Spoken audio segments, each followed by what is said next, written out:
this is one way of looking at artificial pancreas technologies, right? When we think about the smartphone that we have right now, it didn't begin as the iPhone, right, or an Android. It began as, for those of us who are old as me, this sort of cell phone that you put in a bag and threw over your shoulder and lugged out to the car. It was sort of portable. And they evolved and became what we now think of as smartphones. Same thing with artificial pancreas technologies. And this really speaks to what we think of as first generation, second generation, third generation systems and what they might look like.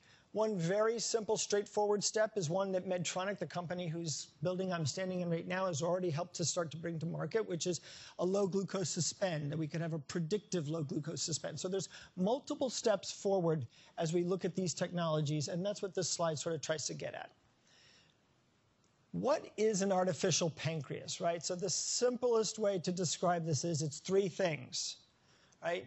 One, it's really simple to talk about because I'm standing in Medtronic's headquarters, right? So it's an insulin pump, right?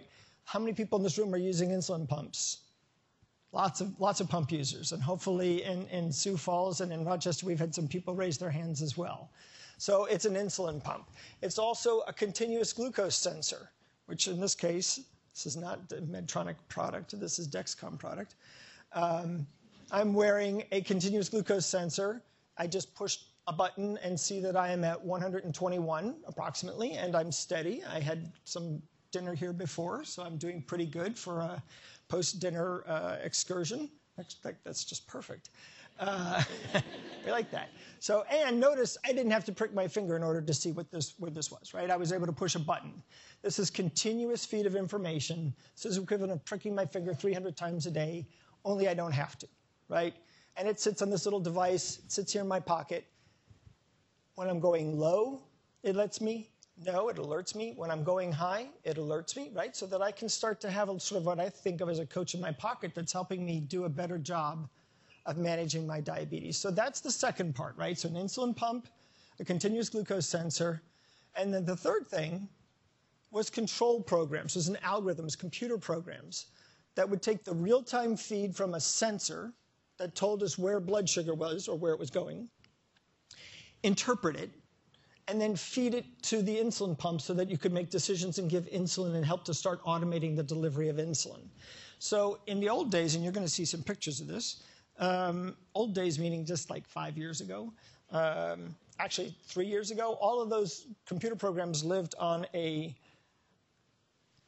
laptop computer. Now they are on a smartphone. So this is the artificial pancreas on a cell phone, an Android cell phone. It is running in simulation mode right now, so I can pass it around and you guys can play with it, and you couldn't hurt me yet. You probably could if you dropped it, because this is a lot of money in this investment here, right? There's a lot of research, a lot of hard work has gone into this, and I'll get to share this after we're done. I'll be happy to show people and let you all look at it. But the point being that this now lives on a smartphone. This is basically a pocket computer. So I'm going to put it away for just a sec. But the artificial pancreas then is three things: a sensor, a pump, and a computer, right? That's the essence of what an artificial pancreas technology looks like right now. There's going to be other elements to that, and we're going to touch on those in a minute. So why is an artificial pancreas important? You know, I'm going to really tell you some really cool things here in a minute, but for a minute, we're also going to just take a little bit of a refresher on why is this a good idea. So because we now have continuous glucose sensing technology, we can put it onto lots of people. And we even know that people who wear CGM regularly tend to have better controlled blood sugars. And even so, looking at them, we see that they spend 41% of their day either too high or too low, right? Some of that is way too high, scary high. And like 3% of those low time is scary low, way too low. Places where emergency room visits and glucagon shots have to be given, right? And hospitalizations, DKA. Long-term, this is where complications come from, right? So why do we want to try to do better? Because we need to shrink that time out of range. And I really want you to hold on to that idea of shrinking time out of range, because you're going to get to see it very dramatically here in a minute. Another thing to look at in terms of that, so right, we're not spending enough time in range means we're not reaching the recommended hemoglobin A1C that we're supposed to have. So this is data from the T1D exchange, which is a new exchange, has about 25,000 plus minus active participants in it, type 1s, who are reporting their information, and it's also going through their clinical centers. These are the best clinical centers in the country. So it could be argued that these are people who should be doing pretty well at managing their diabetes. And if you look at that age group from 13 on up to 65, you're lucky if you have 1/3 of any age group actually reaching their their A1C target. And frankly, that's just not acceptable, right? While we're waiting for all the fantastic progress that Julia and Pat are talking about, while we're waiting for that avalanche to get fully underway that they've begun, we need to be living better lives. We need to be living with A1Cs that are in target and in range so that we can avoid all those complications that are going on. So again, this is some of the reasons why artificial pancreas technology is so important and why we feel it can have a big impact on people's lives. So, a little bit of a stroll down history, right? 2007, actually this is 2008. I was looking at this and realized this is a 2008 picture. So JDRF launched the Artificial Pancreas Project in 2006. Very, very modest investment with 16 members of a worldwide consortium of researchers. Strategic $4 million type of investment at that time. And the question really was, could we come up with computer programs that would take that feed from a sensor and give it to a pump and start to automate the next 45 minutes of my life? And I can tell you that in 2006, 2005, I was at the Worldwide Symposium for Artificial Pancreas Technologies, and it was being hotly debated.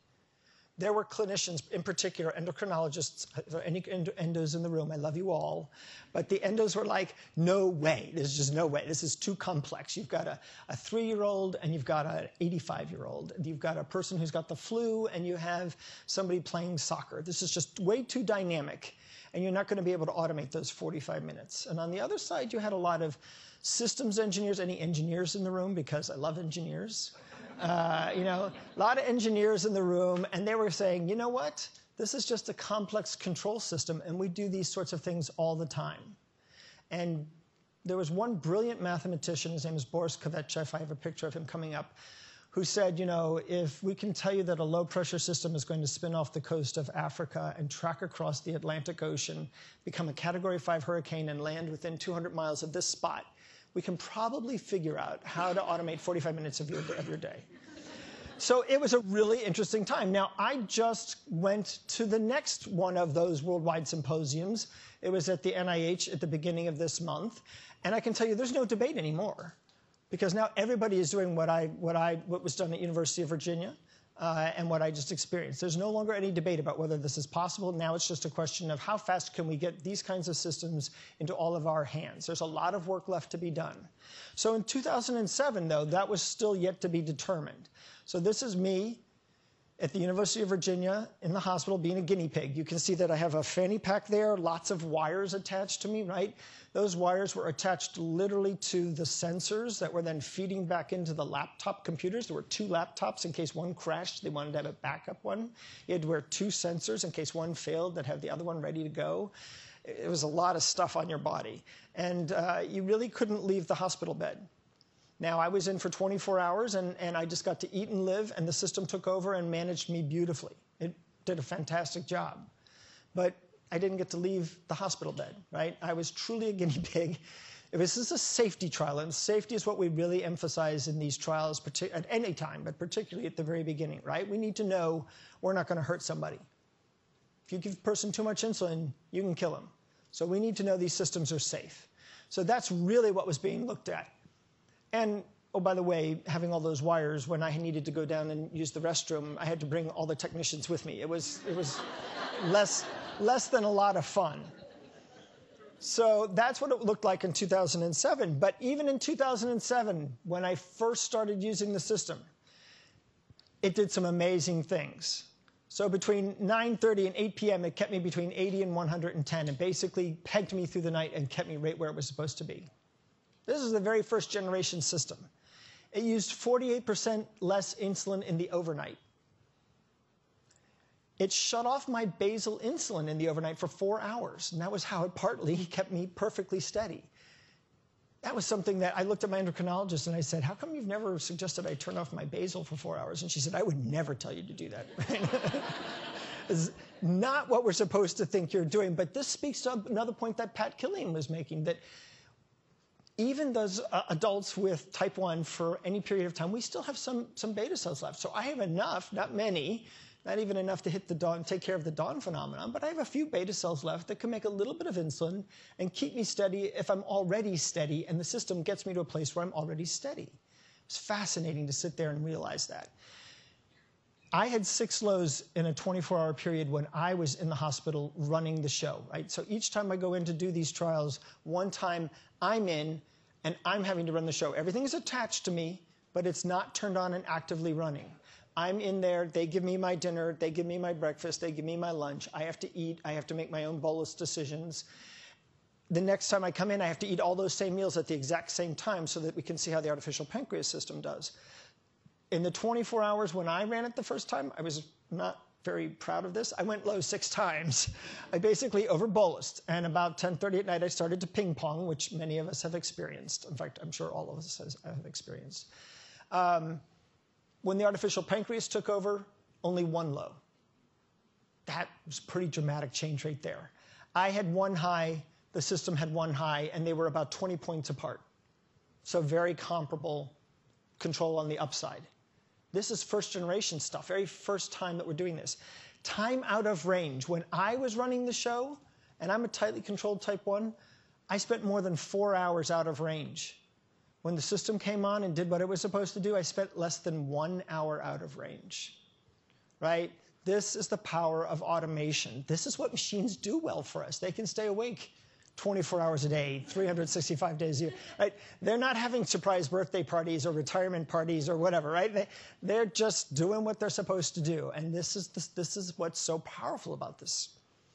So by 2009, we had gotten a little bit further. And yes, this is me. And for a long time, they used to say I couldn't show the picture of me with the mask on because they said I would freak people out. I'm a guinea pig, right? I'm a guinea pig. All they care about is my body, that it's there doing what they needed to do. So you see that I've got EKG on, I've got a heart rate monitor on. The gas mask for when I was on the exercise bike was to measure the CO2 release and the O2 uptake. They had IVs in each arm. They were measuring not only my blood glucose in a YSI value, which is sort of the gold standard measurement of blood glucose, but they were also measuring my epinephrine and other things to see what my body was doing, how it was reacting. Right? So now this time, I'm a little bit more mobile. Everything has gone wireless, and it's feeding up into a wireless network back to laptops. So I still have a few wires. I still have the little fanny pack, but I can actually walk down a hall. I could go to the bathroom by myself. That was kind of nice. And I could get on an exercise bike for 30 minutes. There's a whole other story to tell you how much better it did than I did. What I will say, when I was on the exercise bike and I was running the show, 4 minutes after I was on the bike, they started having to feed me glucose tabs. Okay? When I got on it, there was a system you had to be on the bike for at least 30 minutes. It made it to the 27th minute before it just nicked of the low point. I was like, wait, we can make it to the 30 minutes. And they were like, no, FDA protocol, you got to eat the glucose tab. So again, really, really impressive, but also still clunky, still really hard to work with, right? Still not something that I could say I would easily have been able to take outside. You know, I kept thinking in my mind, like, what are they going to do? Have a really big wireless network and somehow feed this? You know, how am I going to get outside? So remember that when I first did this, 2007, 2008, the iPhone didn't exist, right? So I couldn't conceive of it, but some really smart engineers could. And that's the wonderful people I talk about, the big guys who start the avalanche so that as guinea pigs can be in it. So that's what led then to the development of this. This is just an Android smartphone. It's a Galaxy. It's got a really simple user interface. I'll use the picture that's up on the screen, right? So it's got 2 stoplights. One's low blood sugar, one's high blood sugar. Now, guinea pigs do get to have opinions, and I did get to give some feedback based on taking this out and showing it to people like you. It says on there, hypo and hyper. And the first time I handed it to a 17-year-old, and he was like, okay, no, so what's hypo? And I realized I needed to talk to the researchers and say, you know what, I think we should change that to low and high. So there are some things that guinea pigs can't help to feed back, and those are the kinds of things that they are, in fact, building into the system now. But so low and high blood sugar, 2 stoplights. If you've got green lights, it's saying, you know what, everything looked good. You know, next 30 to 45 minutes, it's predicting that you're not going to go high, you're not going to go low. Everything is fine. It's doing what it's supposed to do. If it goes to yellow, it's saying sometime in the next 30 to 45 minutes, chances are you're going to go high or low, right? So whichever one goes yellow. And right now you can actually see that this system, it's running the simulation. As I said, I'm at 113 in the simulation and dropping. And it's got a yellow light because it's worried that in the next 30 minutes I'm going to go low, right? And in fact, I've been through this before. I can tell you I do. So it's very simple user interface, very intuitive to look at, immediately understandable to just about everybody that I've ever shown it to. In the middle, you see there's some touch buttons. You can see the meal, so you can dial up a bolus and tell it that you're going to have a meal. You see there's a red button there that says not exercise or exercise. You can turn on exercise module. Basically, when you're dialing up a meal or you're dialing up exercise, what you're really telling the engineers have a great way of saying this. They said, we need to know if you're perturbing the system. Is this a perturbation to the system? I was like, wow, that's great. Basically, am I doing something that's going to dramatically change the next couple hours, right? And queue up the system to get the optimal performance from it. So I am definitely still in the loop, right? This is technology I'm wearing, and this is material, you know, I'm still helping to make decisions. I don't necessarily have to, but if I want to get the best performance from the system, I'm really meant to be part of this. Another way of saying this is I flew in a jet today from Atlanta here to Minneapolis. It was great. Autopilot can get the jet from once it's in the air from Atlanta to Minneapolis. But to take off and land, having a pilot there is really, really helpful, right? And so same thing with this. Having us, the pilot, involved in making decisions, helping to make the system work well is going to be really helpful. So lots of things I can tell you about now. I have to see if this is go frontwards and backwards. Yeah, okay. So there's tons of things that start to happen, and the next slide is where I get to start to really have some fun. But this is Boris Kovetchev. He's a mathematician. He's an amazing individual, incredible sense of humor. He's from Bulgaria. His name is Boris. And he's got this great, great approach, which is, you know, anytime somebody tells him it can't be done, he pretty much views that as having someone thrown down a gauntlet, right? His response is, I have to figure out a way to make that happen. And so he's the kind of person that we want working on the kinds of problems that we have with type 1 diabetes. So this is Boris and me back last November, standing out on the front porch of the house that I got to live in for 3 days and 2 nights while I was on the artificial pancreas. That system up on my arm there in an armband, that's it. That's the smartphone. And the engineers had it in an armband because they didn't want to have to be, you know, which pocket is it in if they had to look at it. So they kept it in an armband so they could walk up and look at it. And that, at this point, is basically running my life. And so here's another amazing thing when we go to cell phones, right? Cell phones link back into 3G networks and 4G networks and wireless networks. So you see that computer screen on the right, that's me. That's me and another patient, actually. There were 2 of us at the same time. Through the 3G network, this entire screen that you see right here is reporting back up and being linked into a URL, and anybody, a mom, a dad, a researcher, can literally pull it up and look at it. We were walking around downtown Charlottesville, Virginia, and they had their iPads, and they were looking at me, and they're saying, by the way, you're going to go low. Are you watching this? So you really start to realize how powerful this is. There's a lot more. When you go to the cell phone integration, you had a whole new ability to monitor. You know, as one of the researchers said, if your car can dial 911 when you've been in an accident, why can't your artificial pancreas, right? If you've gone to a scary low place, emergency responders should be able to be deployed directly to where you are. This is what starts to be possible when you start to look at these kinds of smart systems. So let's get to some fun. Very first night, I'm on the system. And it takes a while. There's sort of a war room, and they're putting things on you, and everybody's poking you and prodding you, and is it all working? And yes, the whole thing is copacetic. Okay, great. I said, I'm hungry. I want to go out. And they're like, okay, we've got you, right? Because they're literally watching me. I have to say, that actually took my breath away. I almost got emotional at that moment because they were all looking at their iPhones or their iPads or their computers, and they said, we've got you. You're good to go. Right? That's not something most type 1s get to hear every day. I don't sort of have a guardian angel looking over me all the time, but I felt like I had one all of a sudden, and it was a really lovely thing to have. So I immediately walked out the door and went and found a Five Guys cheeseburger joint. It was just the first place I found, but I thought, this is perfect. And I went in and I got a Five Guys cheeseburger and some French fries. Now, I don't know, do you guys have Five Guys cheeseburgers here? Okay. It's a Virginia company. I'm never sure if it's got a full exposure. So I can't tell you the last time I had a cheeseburger and fries. And I have to be honest with you and tell you I did not eat all of those fries. I just couldn't do that to my body. I just was sure that I was going to go to 300 or 400 or something was going to go nuts. But I ate a cheeseburger and some fries. I dialed up 1.98 units of insulin for that meal, right? As we all know, there's no way that's enough insulin. It was a very conservative bolus. I didn't do anything else for the rest of the evening. I never went above 195. The system came on, and it did exactly what it was supposed to do. It gave little micro boluses of extra insulin all through the evening till it got me back where it wanted me. And once it had it where it wanted me, it just kept me there, right? The second night I went out, I had duck and mashed potatoes and cauliflower and a hot fudge sundae. I never went over 165. Bolused in a comparable amount. So I was definitely sort of under pitching this to see how the system would do. It was fascinating, of course, to watch. I got to run around all day. I took an hour and a half walk, and there was an ice skating rink. I wanted to go ice skating, but they wouldn't let me because they kept saying, "Do you know what happens if you fall with that?"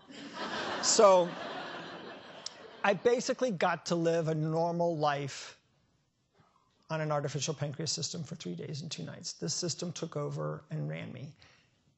So another great thing, and I usually use questions to help me pull some of these points out, but think about it. That first night, it's kept giving me extra insulin to get me back down to where it wanted me. This is controlled to range. It's not trying to manage me to a super tight number. It's trying to keep me within a broad range. So say 200 and 180, 80, or 180 and 80, or 270, whatever it would be, right? It's trying to keep you within that range, and did a great job of doing that. Goal for overnight then, of course, is to keep you in that range and to kind of get you sort of pegged. So that first night, it's giving me extra insulin right up till 11 o'clock, 11:15, and I'm thinking, you know what, I'm going to wake up in the middle of the night low, because if I give myself extra insulin as I'm getting ready to be going to bed, I will almost always go low. So I'm looking at my endocrinologist, and her name is Stacy Anderson, and I said, we're going to see each other in the middle of the night, because she's staying in the same house, and she would have had to get up to look after me if the system alarmed. And she said, well, let's just wait and see. And sure enough, next thing I know, it was 7:30 in the morning, and everything was perfect, right? Got me to 100, kept me there through the whole night. Second night, did the exact same thing. Brings you down, hits you, runs you right through the night. Hit the dawn phenomenon, did everything it was supposed to do, right? This is really powerful stuff. Remember I was talking about that time in range? This is what brings us to time in range. How many people in this room, and please feel free to raise your hands in Sioux Falls and Rochester, have kids, and you would love to know that every night they were going to have perfect control, right? How many of us are adults and would love to have perfect control, right? This is something we all need, and that's what this is really focused at. Again, normally I would ask questions, but I think we're going to wait till we get to the end for those. So where are we going next? And I've got a couple of slides, and again, obviously I could talk about what specifically was going on in this trial till the cows come home, and have been known to do so be careful. But let's think a little bit about what comes next. So this is just as I showed you that those 6 or multiple steps, first generation, second generation, third generation systems. This system is what we would call a second generation system. This is control to range. It's going to not only attenuate insulin on the downside, it's going to give you extra insulin on the upside, right? It's much more active control, though you're still involved. So it's somewhere around number 4 in our sort of product step map that we have there. But we see beyond that. JDRF is looking beyond that, because these systems, while this is good and good enough, is good enough. I always, better is the enemy of good enough. this is good enough. It can get better, but this is good enough right now. If I could just get perfect control every single night, that would be good enough for me, right? Just for the beginning to start with. But what else do we need then to get beyond just good? To get to better, JDRF wants to see better sensors. So I have the little picture of Tic Tacs up there because I have actually gotten to wear new sensors that use fiber optic technology that ultimately should be about the size somewhere between a chiclet and a Tic Tac. I got to do those in a clinical trial. I can tell you all about that sort of off in the parking lot here, but amazing. That's another generation of technology. They calibrated 10 minutes after they were in, they calibrated. I looked at the engineers who were working on it, and I said, so how long have you gotten this to work in people? And they said, well, we don't know. You're the first person. But in pigs, we got it to run for 60 days. So these are pretty amazing things, and I can't wait to get to see those. That's with our partnership with Becton Dickinson. It's a great company. I love these little stories because it helps to humanize so much of what we do. Last September, the executive leadership from Becton Dickinson came to JDRF's executive leadership for our international board, volunteers just like all you all. And I am from Virginia, all you all. So from our international board, was together in New York City, and they came to give an update on where they were with the partnership that we have with them. And all of their executive leadership came in with dark blue hair, which is JDRF's color. And they had done that as a fundraiser amongst their executive leadership team to present JDRF with support, with a check, right? None of what we've been talking about here is cheap. It costs a lot of money when you start putting things onto people. And BD, I just thought that was an amazing thing. Here's one of our industry partners who's in business, and yet they dyed their hair blue, came to downtown Manhattan, and did a presentation to our board as well as present a check. It gives you a sense of what this community is like that we're all part of, and that everybody is interested in seeing better outcomes here. So Tic Tacs. Another one is also with BD is microneedles. So you see the picture of the penny, and you see the little blowout from the penny. There's a little needle next to the E of E pluribus unum above the Lincoln Memorial. If you want to see how small that is, particularly for those of us who are over 50, get out a penny and look at the E on E pluribus unum on the back of a US penny. It's incredibly small, but this is a new kind of needle that, and I actually got to see some of the data on this, that can help to get insulin on board very fast. Instead of infusing it into the subcutaneous fat layer, it pushes it in at the surface of the skin where there's a lot more blood flow, so that you can see uptake that's, instead of saying taking 45 minutes, takes 15 to 20 minutes. So really amazing things. These are the kinds of things that JDRF is investing in. This is just a very small sampling of the things that we're continuing to invest in to drive second, third, fourth generation, a robust marketplace of new technologies that improve our lives. So you heard Julia speak earlier about less until none. These are the kinds of technologies, these are the kinds of systems that reduce the daily burden of living with type 1, reduce the complexity of it, reduce the dangers of it, and improve the quality of our lives. We also are looking at multi-hormone pumps, glucagon, amylin, amazing things I could tell you about that too. I'm going to try to stay on time here and go, I think, to Q&A. So let's start, we'll go backwards this time. So let's start with the people out in the overflow room and see if they have any questions for Tom and or Julia and Pat. They can always join back up on the stage if we need them to. So all right. Thank we got you, one Tom. Starting. Yep, go ahead. First of all, thank you for being the guinea pig for so many people that are really excited about this. You described the control system, and I think most of us understand how that works. Sensor, a delivery mechanism, and then a computer to run the whole thing. Here's my question. I just happened to retire as the CEO of the largest sensor company in the world for industrial sensors. And my daughter has diabetes. So we have developed the best industrial sensors in the world for factory automation and logistics automation. What will it take to finally get away from poking children and people and get a sensor that really is embedded like a pacemaker inside the body of a human person that provides really good readings? Because that's such an important element of this whole crisis and this disease. So where are we on that, and what's the hope to move forward quickly on this? So the question then fundamentally is, what does the future look like for getting an implanted sensor so we wouldn't have to be really ever pricking ourselves or applying something to our body? Like I have a sensor on right here in the back of my arm, and it has a little, sensor the size of a human hair implanted inside my arm. And the answer is we are conducting research, and there's a lot of different companies and groups looking at this right now. The body is a complex place, and there's this one particular thing called biofouling, where the body tends to deposit things around things it doesn't like. That's just a very most simplistic way of describing it. There's a lot of challenges. The implanted sensor is kind of a holy grail of where we want to get to. I can tell you that I was just looking at one last Thursday and Friday that's about the size of, I don't know what to describe it. It's a little teeny capsule about yay big that is in fact subdermally implanted inside the body and would seem to last for quite a period of time. So that work is being done. It's active. They are in human trials with some of those, but I can't tell you how long it's going to take. We're going to have to continue to invest in those. There are real obstacles to it. I think external sensing, like we see with Dexcom or Medtronics or others, is obviously on market already, is going to be the stuff that we're able to use to begin with, and we're just going to have to, just like with iPhone technology, it's going to get better and better as time goes by, but it's got a ways to go. Other questions out there, Ross? Yes. Yeah, hold on. Okay. Hi, my name is Katie, and I've had type 1 diabetes for 17 years, and it's just beyond exciting to hear your story.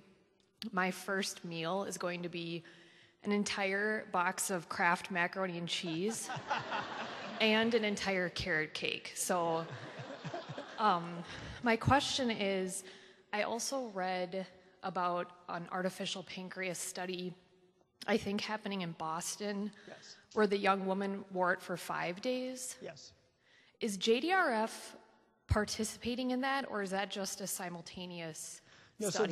so that's the Beacon Hill study, and that's happening in Boston, and that's research that's being run by Ed Damiano. Ed Damiano is one of JDRF's members of JDRF's consortium, Artificial Pancreas Consortium. In fact, I just sat next to him at dinner last Thursday night, and the Beacon Hill study is amazing, and that's one that's using two pumps.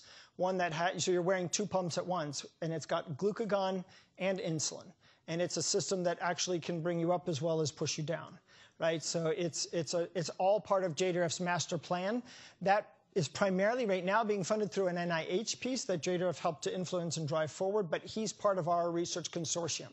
So hopefully that answered. So that is part of us, is I guess how I would say it. And it's amazing work. And I also will say, I'm not sure what my first giant meal will be. It might be pizza, but I was with somebody in Philadelphia, and they said, this would be the best Band-Aid ever. And I thought that was a great way to describe it, right? It's not the cure, but it's a really nice Band-Aid to help us do better while we have to live with this. We've got another one, but this is for the two researchers in Sioux Falls. Okay. Okay. I was just wondering what kind of research is done. I have an identical twin sister who is type 1 diabetic, and and it's adult onset. She got it when she was 36. And then I happen to also have a son who's just diagnosed, and well, he's 14 or 13 at the time when he got diagnosed. I guess my question would be, what kind of research is there? Is there anything that I can donate as far as like a match, or for my beta cells or anything for my twin sister? Julia? So there are studies for close relatives with type 1 diabetes, some of these environmental trigger studies and TrialNet, where individuals who have close relatives can participate in those studies. In terms of donation to an identical twin, the issue is that your sister still has an autoimmune response, so even though your beta cells wouldn't be rejected as foreign tissue, they would be rejected by the autoimmune response, and that's why we're trying to develop vaccine technology that could stop that autoimmune response. It's also very difficult. The pancreas is not an organ that likes to be sectioned, and so it's not one of our primary approaches to try to use identical twins or family donation to solve this problem. It's why we think it's really important to have a scalable cell source that will be available for everyone. Okay, so let's move into this room and then we'll go to Sioux Falls. I'm sorry, lights in my eyes. Angie, I think I laid down the microphone somewhere. We've got a question up over there. If you just want to stand up, and we got if a you lot of stand up questions. and I'll repeat. I'll repeat it, Jackie. What is the glucose sensor actually measuring? Is it actually measured? Is it in a blood vessel and measuring the blood glucose, or is it lymph or So it's measuring interstitial fluid. So it's actually, and then it's working. It has its own algorithm that then attempts to. It's calibrated against a finger stick, which finger stick is actually not all that accurate, and then it tries to interpolate and give you a good sense of where your blood sugar actually is and where it's trending. And it's the trend that ultimately becomes really, really important. Are you steady? Are you rising? Are you falling, right? So I was at 121, and we can see where I am now. And I'm at 103, and I'm trending slightly downward, right? So it's the trend that you really start to manage to in these control systems. But right now it's interstitial. There are other, like I said, the one that's implanted is actually, well, no, that's also interstitial. So that, there's different ones. There's different approaches, but right now mostly interstitial fluid. Julie, do you want to go ahead? How long before you anticipate the system that you use will be available for all of us to have? So how long until we all have this, right? So I was ready for it yesterday. We all were ready for it yesterday. This is work that JDRF is trying to undertake. So you saw that roadmap that I showed earlier where we see very simple systems like the Veo that Medtronic has that's a low glucose suspend, and then you see a next step which is a predictive low glucose suspend, right? And then you see a predictive system that can come on the high and the low side, and then you get to the control to range. Each one is going to step along to us. Veo already exists. The predictive low glucose suspend technology, that already exists and is being tested in humans, and there's a path forward there towards commercialization. So these are going to reach us in stages. The system I'm using right now, it's further out, right? And I'm really glad that you asked that question because it really lets me talk about what's next with the system. So mine is sort of a second generation system, a little bit more sophisticated, control to range. What's next from JDRF's research perspective, from our international consortium perspective? We want to go big. I'd say it's the go big, right? This is our go big effort. Now we want to put this system on a couple hundred people and send them home for 6 months, right? That's a kind of a phase 2 trial. There's a very well-defined structure in how you move things through clinical trials. This is a pivotal trial. It's very important that we do it. It generates all the data for the FDA, data for the insurance industry, data for industry that brings these products to market. So they can conclusively demonstrate that this does all that we want it to do, even when I go canoeing and tip over the canoe, right? We'll have to see what it all looks like. But that's a big step. We want to see that trial up and running within the next, say, year. But that's a $10 million lift, as they say. It's a $10 million project. So if you ever wonder why it is that you go to walks at Mall of America or you go to amazing galas here in Minnedokotas or in any chapter across this country, or you go on bike rides to raise money for JDRF, it's because that's what we need in order to continue both this work and the work that you're hearing Julia and Pat talk about. Carol, do you want to go, and then we'll go to the other side of the room? Yeah. 2 questions.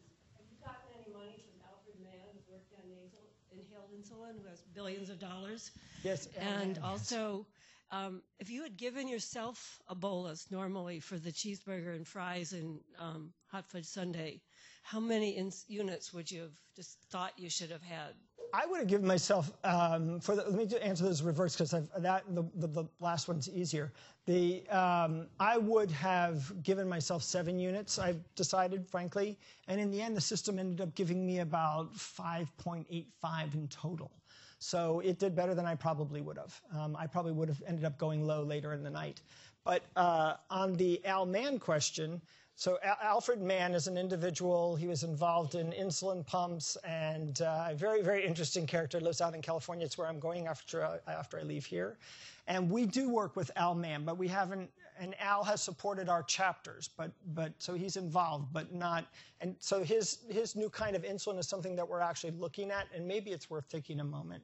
So he's looking at a kind of insulin that's inhaled, not like the kind that Pfizer once brought out with their big giant thing. This is a little thing, and it's you sort of do a quick little puff of insulin that gives you this very rapid onset that would help us with those initial spikes after we start to eat a meal. And that could really help out an artificial pancreas system. So it is all being looked at. This is all part of the big mix. Like I said, there's so many pieces going on here. Hi, my name is Virginia. My son is 12, and he was just recently diagnosed over Labor Day weekend with type 1 diabetes. He was 11 when he was diagnosed, so we're really new at this right now. And I was wondering about what you had said about the finger stick being not as accurate as compared to what? So I guess. So like, there's a lot of variability in glucometers, right? So in fact, if you want to have some fun, you can take the exact same drop of blood and take 2 strips, put them in the same glucometer, and just measure the exact same drop of blood, and you'll get 2 different numbers. Okay. And sometimes remarkably different numbers. Sometimes when I get a number that I don't feel like the sensor, I feel like the sensor's probably pretty much on target, but maybe I've got a little lemon juice or sugar on my fingers and I didn't know it. I ate an apple or something. I'll remember to wash your hands before you test your fingers. But I'll do another test just to see. So glucometers are not super duper accurate. Compared with like blood drawn out of a vein and spun down in a machine called YSI that gives you this really gold standard reading. Yeah. There's a surprising variance. Okay, so you're working, all of these things are working with getting close. Okay. All right, thank you. Yeah, you bet. Go ahead. No, I'm sorry. It's okay. I just said we do need to use the microphone, otherwise the other people can't hear us. So I'll bring it right back, okay? Yep. I have had diabetes for 64 of my 74 years, and I can hardly wait to get this.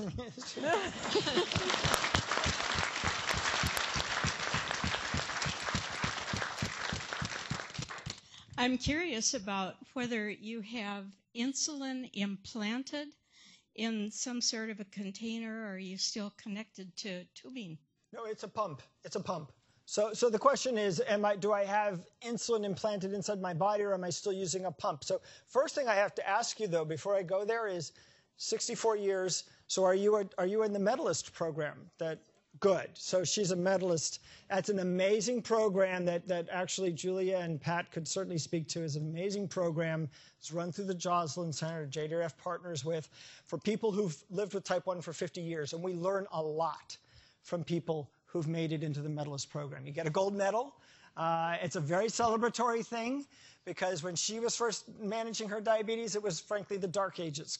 And even 10 years ago can be the dark ages compared to some of the stuff we have now. So we really do learn a lot. And if there's other people, as you get closer, I heard somebody back there say 48 years.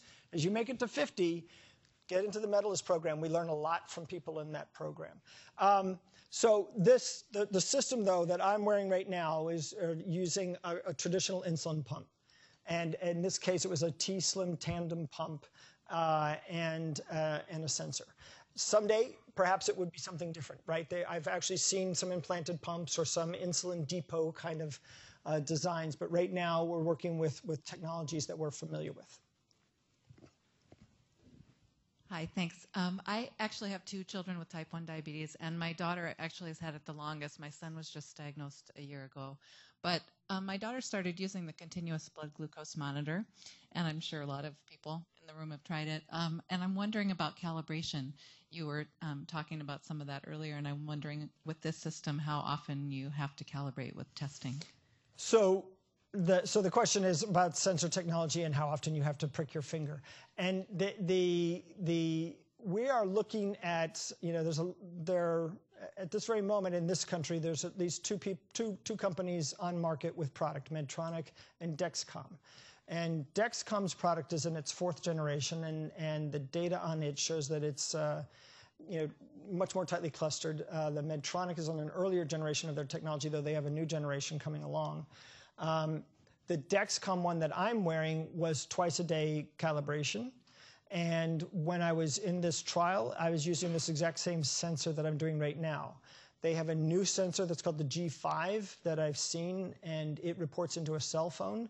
And as best I know, I'm actually going to be in their headquarters next Wednesday out in La Jolla, California. So I'll get an answer for you, but I think it's still two calibrations a day. And, there's tricks to getting really good performance out of sensors. And the longer they're on, the better they tend to be. The one I have on right now is more than a week old. It's actually 10 days old. And calibrating while you've got steady readings as opposed to rapidly changing readings, things like that can help you get better performance. Let's do one more in here, and then we'll go to Sioux Falls. Go ahead. You showed a slide with the multi-generational expectations for this technology. Is it possible that one day the use of the data from this technology will eliminate the A1C? So it's a really, really good question. And we might want to talk really nerd out about that offline because everyone else may not appreciate that, but I'd love to talk to you about that. There's a huge piece of this, right? If we have continuous tracking of people's information up into a cloud, there's a whole nother level of things that starts to come to us, right? You could have companies, I can't imagine which ones, that could offer you another service. Not only are you buying their product, but you're getting a monthly service where they're telling you, you're going through a growth spurt right now and your insulin to carb ratio is just shifted from this to this. Or you think your correction factor at 4 a.m. is this, but it actually is this. They're going to be able to give you a lot of information. To your point, one of the things we worked out with FDA when we got some we talked about advocacy and how important advocacy is.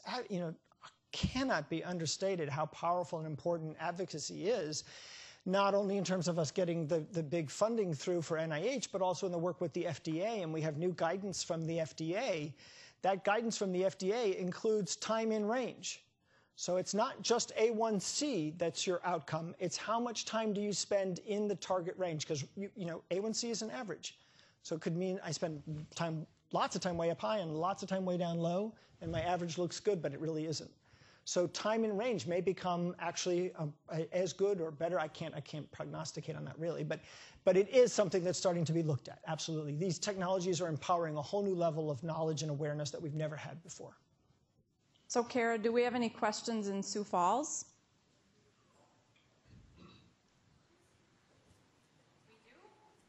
We do. Let me get it. Hang on. Are you still plugging your food in every day when you have the pancreas on? So am I still plugging my food in? So like I said, this is that autopilot thing. To get optimal performance, I'm still meant to be part of the system. I'm still meant to sort of say, yes, I'm eating a meal, or yes, I'm exercising. We had a reference earlier to the study, the Beacon Hill study in Boston, and all they have to do there is just say whether the meal is low, medium, or high in carb content. That's all they have to do, because it's really just queuing up the system. It's not having to actually do all that carb counting. So in this particular trial, we also had a point where we had a snack, but we didn't tell the system so we could see how it would do. So you're meant to be in there. It's meant that you're supposed to be there helping to make this work well. But if you were to forget, and how many adolescents forget, how many of us adults forget, right? So it would spin up and do its best to keep you in range. You might not get the optimal performance from it, but you would get a pretty darn good, response from it. It's funny because as you said that, it made me think of another thing. There's another point that I want to make, and we can take some more questions from there. But there's one final point. The thing about this is, right? So what I can tell you what all this amazing data and what it's like to live on it, and eating a hot fudge sundae, and how much I had to dial up or not dial up, or touch exercise or don't. But if you really think about it, every person I know with type 1 diabetes, I go through my day trying to be invisible, right? I took 2 flights to get here. I live in the mountains of Southwest Virginia. I have a farm, and when we have the cure, I'm going to spend all my time on that farm. But I took 2 flights today. On those flights, I didn't want everybody to know around me that I had diabetes and that I was having to prick my finger to calibrate my sensor and count what I'm eating and make bolus decisions, right? I want to be invisible. We all work very, very hard at making this look easy. But the truth of the matter is, it is not easy. It's very, very hard, right? It's very easy to get emotional about this. It's a lot of work. It never stops. We never get vacations. When I was on this, it was like having a vacation. It stopped for a little while, or it was not as omnipresent. I got to live a more normal life. And that's a really powerful thing. So yes, I still dialed up my meals, but compared to what I normally have to do, it was a piece of cake. It was a lovely thing. So I'll probably wrap up there, unless you have more questions. Kara, did you have any other questions in Sioux Falls? We do have some. Do we have time? We maybe have time for one more. And then, yeah, I mean, Tom will still be here, but I feel in bad. Minneapolis, I'm happy to stay and talk to people. Yeah, well, yeah, he could just stay online and talk. But sure, go ahead.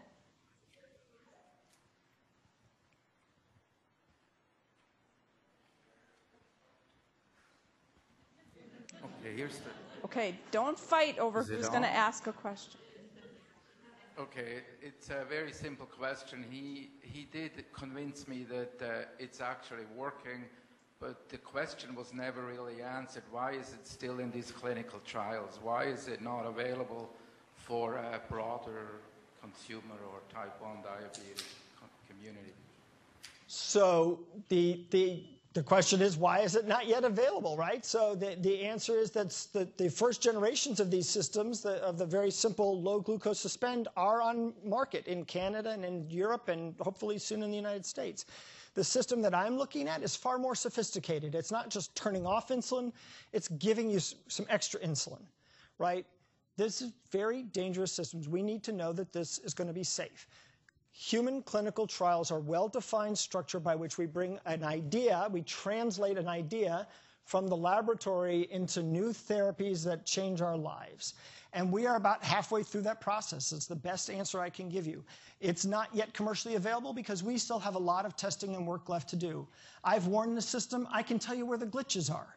I can tell you the places where I wish it still did some things a little bit differently. It's still not perfect. It's always going to have more work done on it. So we're well into this process, but we're not yet ready to see this be commercialized. There's a lot to do. We're going to get there. You got to have a plan. You got to stick with it, and that's what we're trying to do. Thank you, Tom.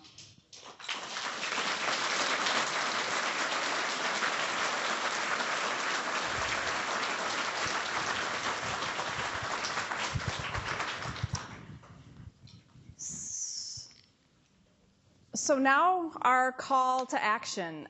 We hope you'll bear with us for a short while because we have both a celebration and a call to action. I would like to welcome Leslie Milliken from our board of directors. She's our incoming president, and she'd like to share some words with you. Thank you, Leslie. And I'm going to advance your slides. Oh, good thing there's a, can you hear me okay? Good thing there's a little riser back here. Tom, you almost made me cry with that guardian angel comment, so I fully appreciate everything you said. There's a quote from a child's book that's called Lily's Purple Plastic Purse that I think captures everything we heard. And it's, wow. That's all she could say was wow. I'm always overwhelmed at the complexity and amazed at the remarkable progress and vision for the future that in the work that's represented here. So thank you. But we've been sitting a long time. It's time for the call to action. And so I have just a few very important things to say. I see some people leaving. So I'm going to talk really sort of rapidly, but hopefully clearly, because I have something important, very, very important to say to you. JDRF is a volunteer-driven organization. Volunteers play important leadership roles, and they roll up their sleeves and get the work done. There are many opportunities to volunteer through JDRF. You could be involved in planning and executing an event. Volunteers lead our outreach and government relations effort, which you heard about from Camille earlier in our discussion. And there's work to do at the office. Whatever your talents and skills are, we can put them to use at JDRF. So I want to extend a special thank you to those of you who do extend the time, energy, and effort to make all of this possible. So thank you. And for those of you who are not yet volunteers, I hope that you have heard about or find a role that you can play. There's a form in your packet that you can use to express your interest, and if you just fill that out, somebody from JDRF will contact you. Okay, let me just take a moment now to highlight some of the connections between the fundraising that's done and the important research progress that we heard about. The Walk to Cure Diabetes is our largest program. Through it, we raise the most money and draw the most constituents to our cause. There are 3 events, 2 indoor, 1 in Minneapolis at the Mall of America, 1 in Sioux Falls, and an outdoor event in Rochester, Minnesota, which is on May 19th, so you can still participate in that. I know if we were all in the same room, I'd ask how many people participate in the walk, but we're not, so we'll skip that. I know many of you participate in the walk. You raise money by writing letters and asking people to donate. To date, this year, these efforts have raised more than $1.5 million. So if you will, please join me.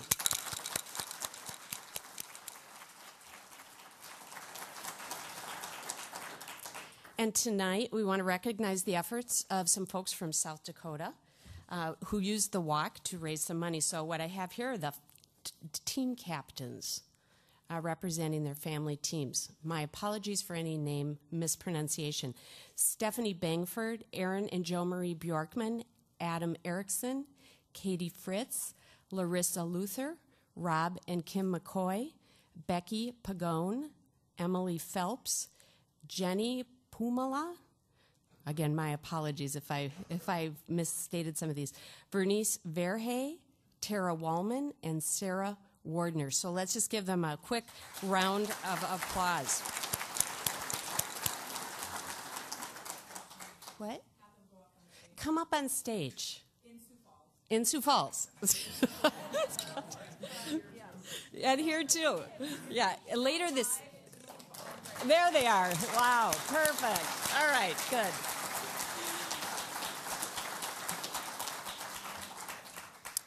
And we're not forgetting anyone. Later this year, we'll actually recognize the efforts of folks in the Twin Cities and Rochester. So the walk is just one opportunity to show your passion for JDRF. We've also heard from many of our constituent groups that they would like more opportunity to turn challenge events, you know what those are, those athletic endeavors where you really push yourself, into fundraising opportunities. So we've added to our portfolio, our program portfolio, with the Ride to Cure Diabetes and the JDRF Run Club, where we offer training and support to organized teams. The Birkebeiner and the Mud Run, which I'm anxious to see. That sounds fun.